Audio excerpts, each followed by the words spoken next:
Ini yang menarik. Karena itu Quran ingin mengantarkan kepada kita bersama-sama, lihat itu. Lihat langit dan bumi, bagaimana aku menjadikan keduanya. Di surat Ad-Dariyat misalnya, Allah menyatakan wassama banainaha biaidin, dan langit yang aku bangun dengan tanganku, dengan kekuasaanku, kata Allah, wa inna, dan kami lamusiun, yang meluaskannya, ya. As-sa'ah wa hiya imtidad masahal makan ditudoyik. Yang disebut dengan sa'ah atau luas adalah memanjangkan satu tempat, ya, yang kebalikan dari mempersempit, yaitu meluaskan, artinya expanding universe. Di surat Ghafir misalnya Allah menyatakan na khalqus samawati wal ard akbaru min khalqin nas walakin aktsarun nasi la ya'lamun. Sungguh penciptaan langit dan bumi itu jauh lebih besar, kata Allah, dibanding penciptaan manusia. Lebih rumit, lebih kompleks, lebih menakjubkan. Walakin aktsarun nas la ya'lamun. Tetapi kebanyakan manusia nggak tahu itu. Terakhir, wa ilas sama'i kaifa rufi'at. Misalnya Quran menyatakan, dan terhadap langit itu kita suruh merenungkan bagaimana ia ditinggikan. Rofa'a itu ditinggikan. Kalau ditinggikan berarti expanding juga. Ya. Beberapa ayat dan kajian singkat tentang teori-teori besar di dalam kosmologi tadi mengantarkan kepada kita pertanyaan adalah bahwa ada pencipta itu. Alam semesta itu tidak ada dengan sendirinya, tapi dia diadakan. Persoalannya adalah ada orang yang cara beragamanya itu gini. Orang itu mengenal Allah dengan banyak cara. Yang pertama, dia mengenal Allah dengan akalnya. Baru percaya sama Allah kalau akalnya nerima. Ini kelompok orang yang hatinya kurang peka. Dia baru percaya sama Allah kalau masuk di akalnya. Ya. Bagus, dan Allah tidak melarang itu. Bahkan Al-Quran banyak sekali menunjukkan pada kita afala tatafakkarun, afala taqilun, dan seterusnya, agar kita gunakan akal kita. Tetapi ada juga orang yang kenal Allah itu tidak dengan akalnya, tapi dengan hatinya. Orang disentuh hatinya, orang dan seterusnya. Seperti Abu Bakar, tidak usah dipikir dulu. Ketika Rasulullah seorang sahabat bilang kepada Abu Bakar, temanmu Muhammad katanya melakukan perjalanan dari Masjidil Haram ke Masjidil Aqsa, kemudian naik ke Sidratul Muntaha. Apa kata Abu Bakar? Kalau yang berkata Muhammad, aku percaya. Ini dia mengenal taslim iman karena hatinya. Apa yang kita upayakan hari ini adalah upaya menyadarkan akal kita. Karena seringkali yang menjadi musuh bagi diri kita untuk percaya kepada Allah kadang-kadang adalah akal kita sendiri. Kita membuat rasionalisasi. Kita menuhankan akal kita dengan mengalahkan ketundukan kita kepada Allah SWT. Kita ini seperti orang yang berada di persimpangan jalan. Kalau orang Yunani nyebut quo vadis, mau kemana kita ini? Ya, fa'aina tadhabun dalam bahasa Arab. Kita mau kemana? Nabi Ibrahim berkata, ini ila rabbi sayahdi, ini adhabu ila rabbi sayahdi. Sungguh aku akan pergi menuju Tuhanku dan semoga aku akan mendapatkan hidayah. Saya berharap pengantar singkat tentang beberapa konsep kosmologi dan beberapa kutipan ayat Al-Quran tadi mengantar kita untuk merenungi betapa tidak ada artinya kita ini di hadapan kemahabesaran Allah SWT. Jangankan terhadap Allah, terhadap makhluknya kita ini sudah tidak ada artinya, ya. Dibanding dengan matahari kita nggak ada nilainya lagi, sudah tidak kelihatan diri kita. Apa yang mau kita sombongkan di hadapan Allah SWT?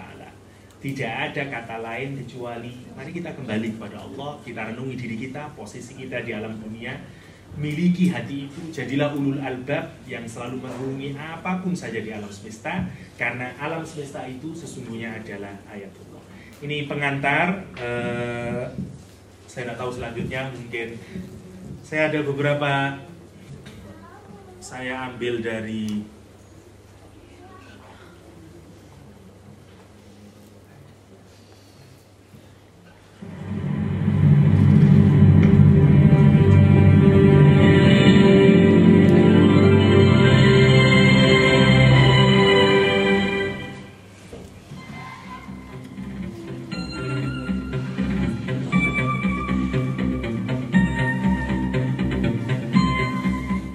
In 1929, in the California Mount Wilson Observatory, an American astronomer by the name of Edwin Hubble made one of the greatest discoveries in the history of astronomy.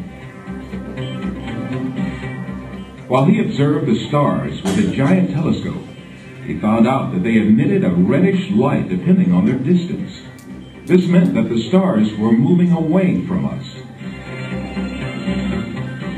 Because, according to the recognized rules of physics, the spectra of light beams traveling towards the point of observation tends towards violet, while the spectra of light beams moving away from the point of observation tend toward red. During Hubble's observations, the light from stars was discovered to tend towards red. This meant that they were constantly moving away from us.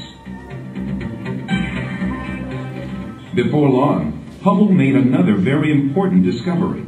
Stars and galaxies moved away not only from us, but also from one another. The only conclusion that could be derived from a universe where everything moves away from everything else is that the universe constantly expands. In fact, this had been theoretically discovered even earlier. Albert Einstein, who was considered the greatest scientist of the 20th century, had concluded after the calculations he made in theoretical physics that the universe could not be static. However, he had laid his discovery to rest, simply not to conflict with the widely recognized static universe model of his time. Later on, Einstein was to identify his act as the greatest mistake of his career.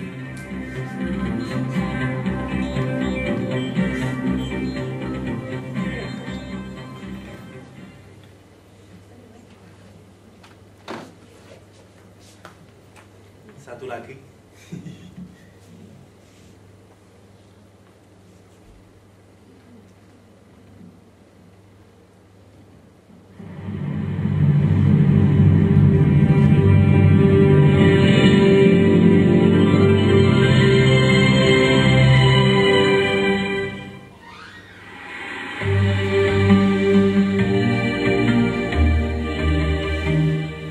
What did the expansion of the universe imply? The expansion of the universe implied that if it could travel backwards in time, the universe would prove to have originated from a single point. The calculations showed that this single point that harbored all the matter of the universe should have zero volume and infinite density. The universe had come about by the explosion of this single point with zero volume. This great explosion that marked the beginning of the universe was named the Big Bang, and the theory started to be so called. It has to be stated that zero volume is a theoretical expression used for descriptive purposes. Science can define the concept of nothingness, which is beyond the limits of human comprehension, only by expressing it as a point with zero volume. In truth, a point with no volume means nothingness. Thus, the universe has come into being from nothingness. In other words, it was created. This fact, which was discovered by modern physics only in the 20th century, was stated in the Quran 14 centuries ago. He is the originator of the heavens and the earth. Surah Al-An'am 101.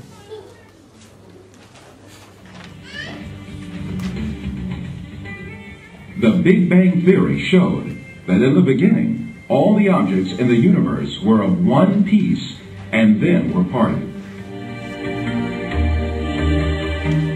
This fact, which was revealed by the Big Bang Theory, was again stated in the Quran 14 centuries ago, when people had a very limited knowledge about the universe. Do unbelievers not see that the